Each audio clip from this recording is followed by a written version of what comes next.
Bakın. Ayetesi. Bunlara rahat tutmasın, ömürler uzak olsun. Ballarını vayım versin. Şu ellerge bildi verse onlara mindi versin Allah Teala'm. Tırçılık amaçlı olur. Zamanımız tırçmasın, el vücudumuz tırçmasın.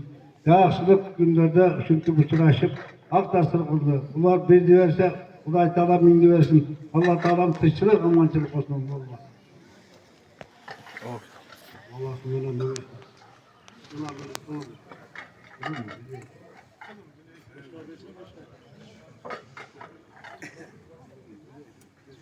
Kulum bana tunarlar.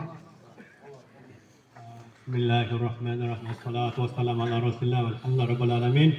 Bundan sonra kullar menen kulumna Allah Teala ömürlerini rızkına Huday bereket versin.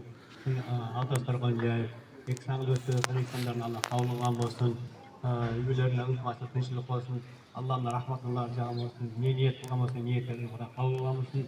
Şeyde yedim hata duasını Allah'ın kılmasın. İki güne baktın olsun. Allah'ın kavluğun. Allah'a Karayva, Kılıçoğlu'nun kızlarını bile giyiyorlarlar. آمين الحمد لله رب العالمين والعاقبة للمتقين والصلاة والسلام على خير خلق محمد وعلى آله وصحبه أجمعين أما بعد Birinciyle cüftuzga amansılık, kınsılık, ıtmakçılık, kınsiyatçılık, sabır, kanaat, bensoluk versin. Bana oşul ağam gelminin ağda sokkan cayıp, ötkende şu köleşini yüzünü bukun şart kılıp, Kur'an tilavatlarda okup gelgen hata dualayın dep niyet kıltırmına niyeti inşallah bugün işe aşıvatar. Bağırdığız halkınca dua kılıp, niyet kılıp dualardı beri otağız. Buna oşul merasimde ötkörüldü, oşul söyleşini yüzdün kızları giyoldarına koşkondor menen koşa barısın. Uluyla kız çıkar vurmasın görsün. Ala çakal olup nevre çövreli olup önü össün. Oşulardın hurmatını sıyın görüp uzun ömürlü olup bayfavçılardan bolsun. Ötkönlerin Allah rahmatını alsın.